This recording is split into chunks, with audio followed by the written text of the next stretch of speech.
For centuries, honored explorers like D'Urville and Shackleton returned with stories of monstrous waves that rose higher than belief, only to be dismissed as fools or liars. But when a state-of-the-art ship vanished in 1978, leaving behind a lifeboat with steel bent nearly 20 meters above the sea, the warnings could no longer be ignored. If rogue waves really exist, what else have we missed about what the ocean can unleash? How many more clues have we overlooked?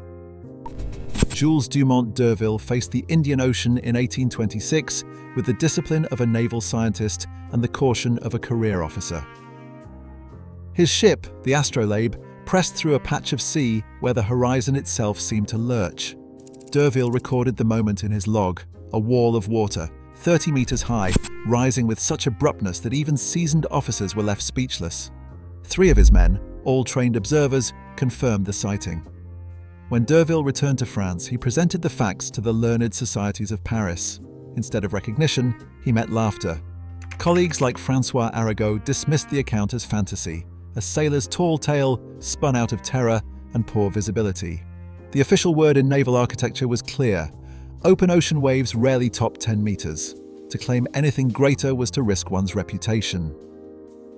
Nearly a century later, Ernest Shackleton, battered by Antarctic storms and the loss of his ship, faced the open South Atlantic in a 7-meter boat called the James Caird.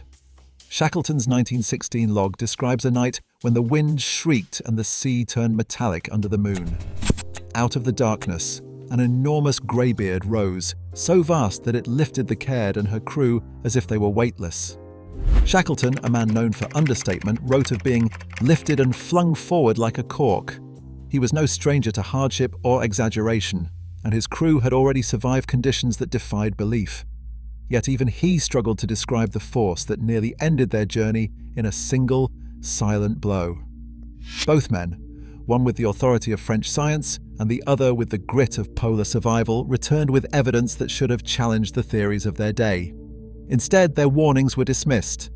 Naval architects continued to design ships on the assumption that the ocean could not produce such monsters.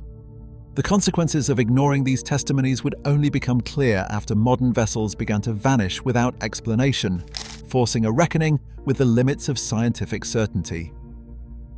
D'Urville and Shackleton saw what the textbooks denied, that the ocean could, in a moment, rewrite the rules.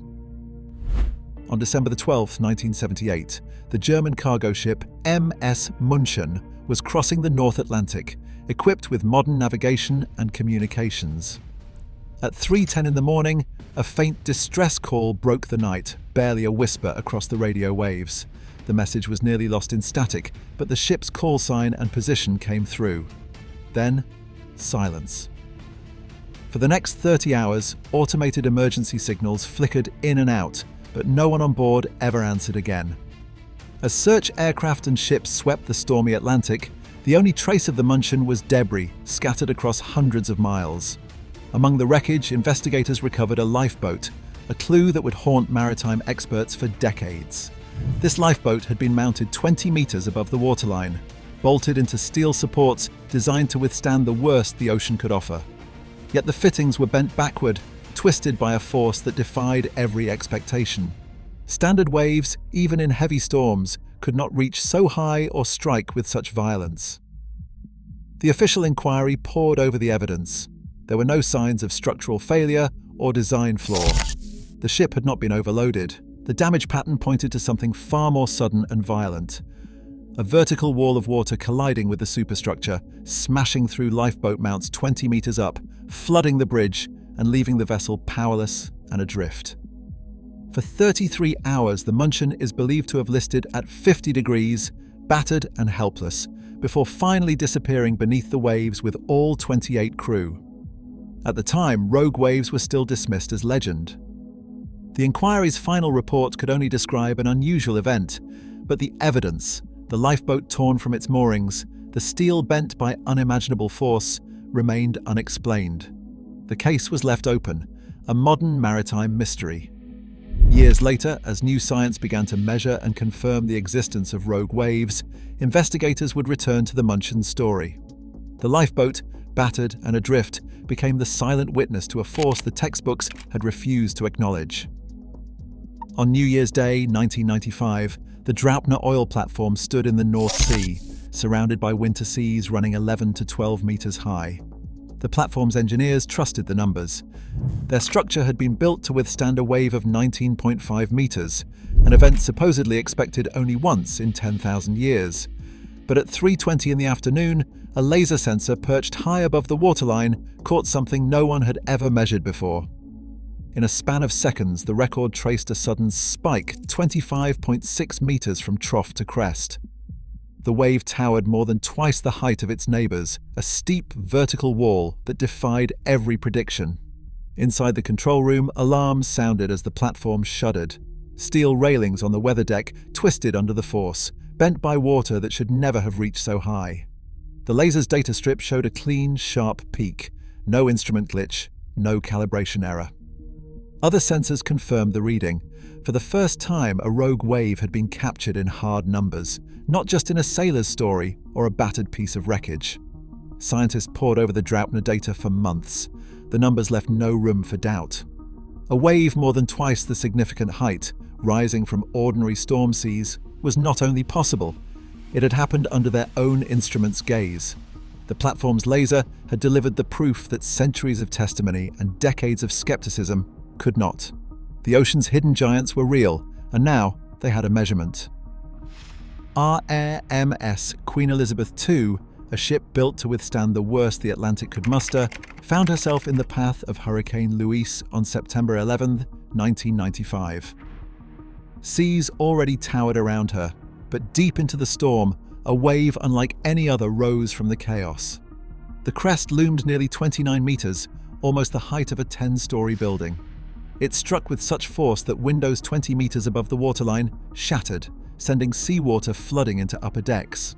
Crew members later described a moment of total whiteout, the ship climbing a wall of water, then plunging down the far side. The captain, an experienced mariner, called it the most extraordinary sea he had ever witnessed. The official log recorded the damage, but the true scale of the wave would only be understood in the context of new science. Thousands of kilometers away, and a quarter-century later, a solitary boy off Ucluelet, British Columbia, quietly recorded its own encounter with a giant. On November 17, 2020, sensors measured a wave rising 17.6 meters, nearly triple the surrounding 6-meter seas. The event lasted only a few moments, but the data left no doubt. This was one of the most extreme rogue waves ever captured by instruments. The odds of such a wave at that location were calculated at roughly once in 1,300 years. Yet it happened in the age of satellites and real-time monitoring, a reminder that these monsters are neither relics of the past nor confined to legend. Ships still cross paths with waves that defy prediction, and the ocean continues to deliver surprises that technology can only record, not prevent. By 2007, the myth of rogue waves had been replaced by data, and the numbers were unsettling. Agencies like NOAA and the European Space Agency began compiling records from ship logs, oil platforms, and wave buoys scattered across the world's oceans. Those catalogues listed at least 50 incidents where vessels or offshore structures suffered major damage consistent with rogue wave impact. The pace only accelerated as monitoring technology improved. Between 2011 and 2018, approximately 210 rogue wave events were formally counted, each one verified through sensors, radar, or forensic investigation. Analyses stretching from 2005 through 2021 document hundreds more cases drawn from every major ocean basin. These figures stand in stark contrast to the old assumption that such waves should occur only once every 10,000 years at a given spot. Instead, the evidence points to a pattern. While rogue waves remain rare for any single voyage, their global frequency is far higher than once believed. The incidents are scattered, unpredictable, and often fleeting, but when the numbers are tallied, the scale becomes clear. Rogue waves are not freak accidents or vanishing legends. They are a recurring feature of the modern sea, tracked and counted by the very instruments that once denied their existence. For shipping companies, insurers, and naval architects, the risk is no longer a theoretical outlier. The ocean's capacity for sudden violence has become a quantifiable reality, demanding new questions about how and why these giants form. A rogue wave is defined by a simple but astonishing threshold. It rises at least twice as high as the surrounding sea, a spike that can reach 20 or even 30 meters in a matter of seconds. For decades, oceanographers trusted linear theory that treats the ocean as a sum of countless small, random waves. Under that view, the odds of a wave doubling the local significant height were so remote they were dismissed entirely. Ship designers set standards accordingly, building hulls and superstructures to withstand loads of 15 tons per square meter, confident that nothing greater would strike above the waterline. The ocean does not follow tidy rules. These waves erupt from the familiar, not the exotic. It begins with constructive interference. Swells traveling from different directions with different frequencies, sometimes aligned so that their crests stack just for a moment. When 10 or more waves synchronize their energies combine into a single, steep wall. That event lasts only seconds before the pattern dissolves. In the North Atlantic, this can mean a 25-meter wave rising in a field of 12-meter seas, the result of ordinary physics lining up in extraordinary fashion. Laboratory wave tanks have recreated these moments. In controlled experiments, researchers have shown that when the right number of waves converge in phase A, solitary giant forms, just as sailors described. Non-linear effects add a further twist. Real ocean waves are not perfectly symmetrical. Their crests sharpen and their troughs deepen with each interaction, a subtle distortion that boosts the maximum height by 15 to 20%. The Draupner wave was measured at 25.6 meters, about 4 meters taller than linear theory alone could explain. Scientists attribute that difference to these non-linear enhancements. This mismatch between theory and reality was not just academic. When a rogue wave hits, the impact can reach 100 tons per square meter, nearly 7 times what most 20th century ships were built to resist. The evidence is visible in the damage left behind. Lifeboats torn from mounts 20 meters above the deck, steel railings twisted by water that should never have reached so high. For years, these clues were dismissed as misjudgment or myth. Only when lab experiments and hard data confirmed the physics did the truth become impossible to ignore. The ocean's most dangerous waves are not outliers. They are the product of its own restless logic, waiting for the perfect alignment to unleash their force.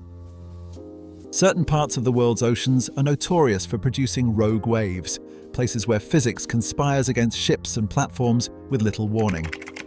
The Agulhas Current, running along the southeastern coast of Africa, stands out as one of the most dangerous. Here, warm, fast-moving water collides head-on with powerful swells from the Southern Ocean. When these opposing forces meet, wave heights can increase by as much as 60%. The result is a corridor where even the largest vessels must treat every forecast with suspicion. Many recorded ship losses and close calls trace back to this narrow stretch of sea, where the odds of encountering a rogue are higher than almost anywhere else on Earth. The Gulf Stream off the US East Coast poses similar risks.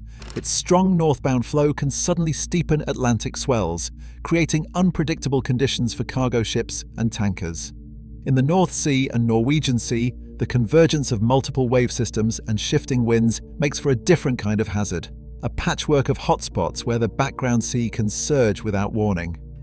The Rockall Trough, northwest of Scotland, is another danger zone. Its underwater geography funnels energy into concentrated bursts, amplifying waves beyond what local winds alone would suggest.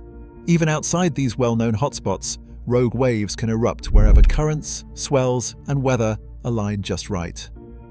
Advances in monitoring technology have given modern mariners a fighting chance. High-frequency radar, satellite altimetry, and networks of buoys now keep watch over critical shipping lanes.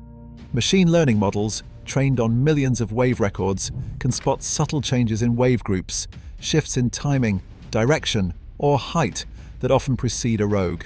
In some cases, these systems can provide up to 5 minutes of warning. That narrow window is enough for a crew to secure hatches, alter course, or brace for impact. It is not a guarantee of safety, but it is a tool that did not exist for Shackleton, D'Urville, or the crew of the München. When a rogue is suspected, survival hinges on preparation and response. Experienced captains take the wave bow on or slightly off bow, reducing the risk of capsizing from a side hit. Slowing the vessel helps the hull ride up the face instead of punching through it. On large ships, watertight doors are closed when significant wave heights climb above 8 meters. Smaller vessels, especially those operating near currents like the Agulhas or Gulf Stream, rely on avoidance, rerouting around danger zones when conditions look right for a rogue. For all the advances in science and technology, the core rule remains unchanged. Respect the sea, trust your instruments, and act quickly when the numbers start to look strange. The ocean gives no second chances. Today, satellites and sensors confirm rogue waves strike hundreds of ships each decade, far more often than old models claimed. As global shipping intensifies and new routes open in harsher seas, the risk quietly rises. Nature's outliers still outpace our predictions. Somewhere, a single unseen crest will again test what we think we know. The ocean doesn't follow our rules, and it never asks permission. Share your thoughts below.